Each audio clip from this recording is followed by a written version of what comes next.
ಮೋದಿ ಅವರ ಮತ್ತು finance minister ವಿರುದ್ಧ ಪ್ರತಿಭಟನೆ ಮಾಡ್ತೀರಿ.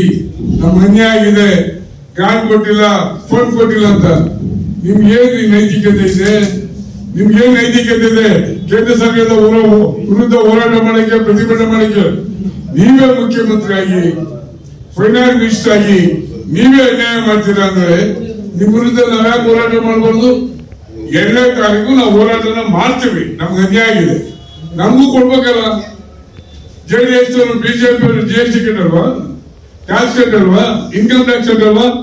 ಯಾತಿಗೆ ನೀವು ಈ ತಾರತಮ್ಯ ಮಾಡಿದೀರಾ ಅಂದ್ರೆ ನೀವು ನಿಜವಾಗಿಯೂ ಸಹ ದ್ವೇಷ ರಾಜಕಾರಣ ಇವತ್ತು ಮಾಡ್ತಾ ಇದ್ದೀರಿ. ಅಂದ್ರೆ ವಿರೋಧ ಪಕ್ಷನ ದಮನ ಮಾಡಬೇಕು ಅಂತ ಏನು ಚಿಂತನೆ ಮಾಡಿದ್ದೀರಿ.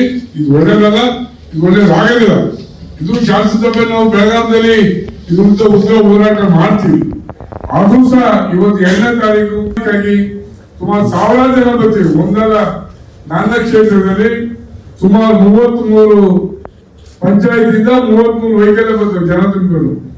ನಾವೆಲ್ಲ ಈ ಸುರೇಶ್ ಗೌಡ ಇರ್ಬೋದು, ಗಣೇಶ್ ಇರ್ಬೋದು, ನಾವೆಲ್ಲರೂ ಸಹ ದಿಲೀಪ್, ಸುರೇಶ್ ಬಾಬು ಎಲ್ಲರೂ ಸಹ ಎಲ್ಲ ಸೇರಿ ಜನ ಸೇರಿಸಿ ನಾವು ಸಿದ್ದರಾಮಯ್ಯ ವಿರುದ್ಧ, ಈ ಸರ್ಕಾರ ವಿರುದ್ಧ ಕಪ್ಪು ಬಾವುಟವನ್ನು ಹಾಕಿ ಪ್ರತಿಭಟನೆ ಮಾಡಿ ಗೋ ಬ್ಯಾಕ್ ಸಿದ್ದರಾಮಯ್ಯ ಅಂತ ಹೇಳಿ ನಾವು ಧಿಕ್ಕಾರವನ್ನು ಕೂಗ್ತೀವಿ. ಈ ಸರ್ಕಾರ ವಿರುದ್ಧ ಧಿಕ್ಕಾರಕ್ಕೆ ಹೋಗ್ತೀವಿ.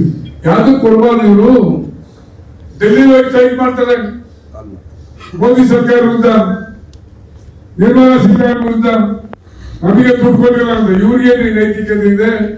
ನಮಗೆ ಇಲ್ಲೇ ಕೊಟ್ಟಿಲ್ಲ, ಇವ್ರೂರಲ್ಲೇ ಕೊಟ್ಟಿಲ್ವಲ್ಲ, ಡೆಲ್ಲಿಗೆ ಹೋಗ್ತಾರೆ.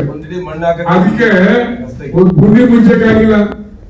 ಬಹಳ ನೆನ್ನೆ ನಾನು ಒಂದು ಇದಕ್ಕೆ ಹೋಗಿದೆ, ನಮ್ಮ ಬಿಗದಲ್ಲಿ ಬಿಟ್ಟು ಪುಣ್ಯ ಕಾಲಗಳು ಪಾಪ ಅವ್ರು ನೋಡಕ್ ಹೋಗಿದ್ದೆ.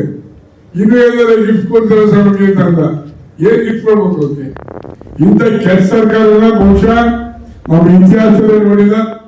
ಇವತ್ತು ಸನ್ಮಾನ್ಯ DK ಶಿವಕುಮಾರ್ ಕೆಟ್ಟ ಪದ ಬಳಸಿದ್ದಾರೆ. ಏನು ಹೇಮಾವತಿ ಇರಿಗೇಷನ್ ಡಿಪಾರ್ಟ್ಮೆಂಟ್ ಅಧಿಕಾರಿಗಳ ಸಭೆಯಲ್ಲಿ ಯಾವುದೇ ಕಾರಣ MLAಗಳ ಮಾತು ಕೇಳಬೇಕು, ಕೇಳಬಾರ್ದು ಅಂತ. ಯಾರ ಮಾತು ಕೇಳ್ಬೇಕ್ರಿ? ಇವರು ಸರ್ಕಾರ ನಡೆಸ್ತಾರ, ಇಲ್ಲ ಸರ್ಕಾರಿ ನೌಕರರ ಅಧ್ಯಕ್ಷ ಇವರು. ಏನಾಗಿದೆ ಸಚಿವರು? ಶಾಸಕರ ಮಾತು ಕೇಳಿ ಇನ್ಯಾರ ಮಾತು ಕೇಳ್ಬೇಕು ಅಧಿಕಾರಿಗಳು?